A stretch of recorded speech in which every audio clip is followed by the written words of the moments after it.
Thank you for the invitation. It's very good to be back amongst my friends and colleagues. And I know that some of you have heard me speak before, but I promise this will be slightly different.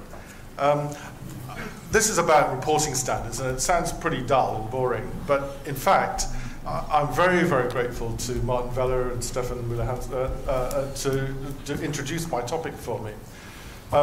We've often felt that there are a problem, really, with evidence in diabetic vascular disease. And there is evidence out there. It's not just but it's not in the form of randomized controlled trials, and that's one of the primary problems with it.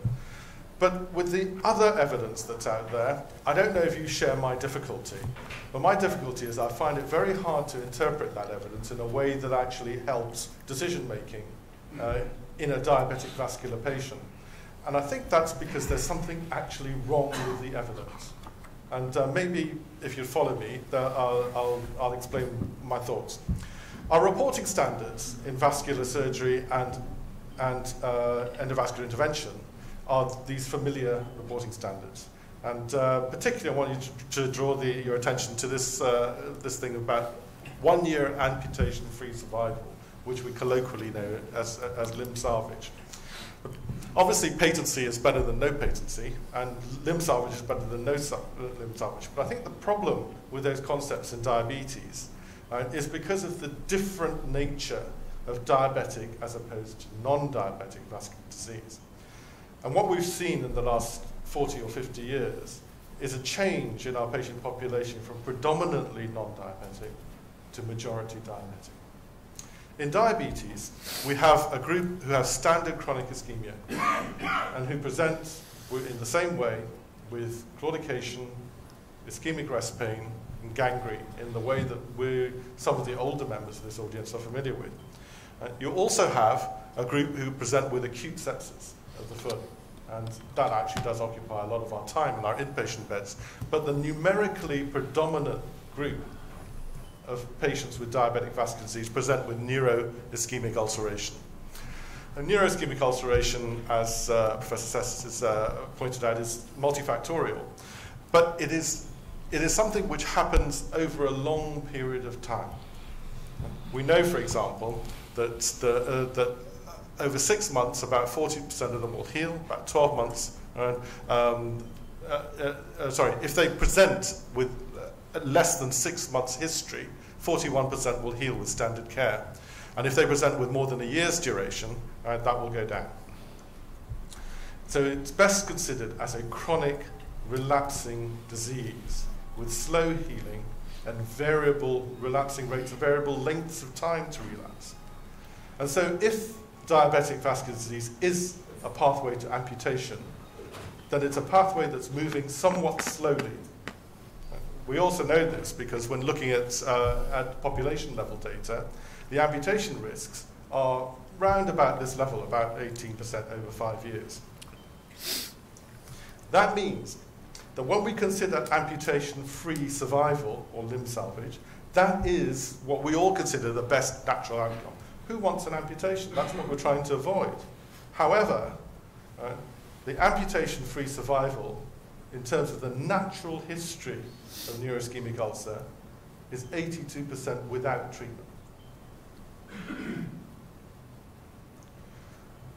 I'm going to put it to you that the concepts of 1 year amputation-free survival and critical ischemia, except for the standard minority vascular disease, actually do not apply to most patients with diabetic vascular disease who present with neuroischemic ulceration. And we need new reporting standards for this, because when we try and look at things like limb salvage, 1 year amputation survival, we're faced with the nonsense. Stefan's already shown us that limb salvage is no different, although procedural patency is very different. Martin has pointed out that, again, limb salvage rates don't correspond to procedural success. And that's because there's something wrong with the concept of limb salvage. It doesn't apply in the vast majority of cases of diabetic vascular disease. This leads us to our clinical dilemma. Our clinical dilemma, if you, like me, work in the diabetic foot clinic, is that our colleagues ask us to advise on a non-healing ulcer. We find vascular disease. We then do a vascular intervention, we check patency, and then we return the patient to the diabetic foot clinic, again with the same problem that they came with. Because both of them, at both times, are on a slow pathway to healing. And they're both on a slow pathway to complications. And we can't see the difference, because we don't actually have evidence out there that helps us distinguish what's effective and what's not effective. Because we're hooked up in the old ideas of critical ischemia and losing that limb within 1 year, which is not going to happen for the vast majority of these patients.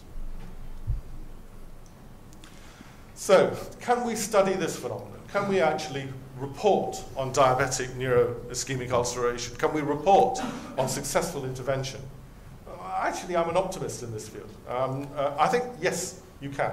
If you recruit people with chronic non-healing ulcers, right, who've actually already failed to heal spontaneously, and the results are actually reported in terms of ulcer healing, and not necessarily in terms of procedural patency. Don't get me wrong, procedural patency has its merits, particularly in comparing one type of procedure with another type of procedure. That's fine.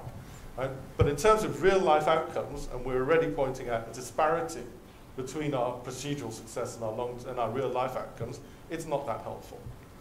And the types of things we should be looking at are complete healing over time, or percentage healing over a shorter period, using quantification of wounds. I think those are the kinds of endpoints that we're looking at. We're already starting to see this. This is from a Japanese registry on below-the-knee interventions. And what we're seeing is that with these risk factors into 3 risk groups, high, medium, and low risk, we're actually looking at complete ulcer healing. But as you see, it's over quite a long time. We're looking at about a year of ulcer healing after the below-the-knee intervention. I want to contrast that with a more standard thing. Right, there's a discussion from a review on below-the-knee intervention where people look at primary patency, limb salvage, primary patency, limb salvage, and that is not helping us because we don't know, right, what the real-life outcomes are from this. And the limb salvage is always 80-something%, because that is the natural history limb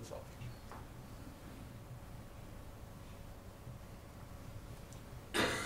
Take-home messages. Don't believe the results of vascular intervention in diabetic vascular disease if it's expressed as limb salvage.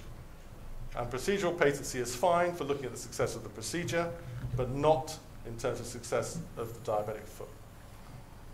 And please, we have no randomized controlled trials. Please join one. Thank you.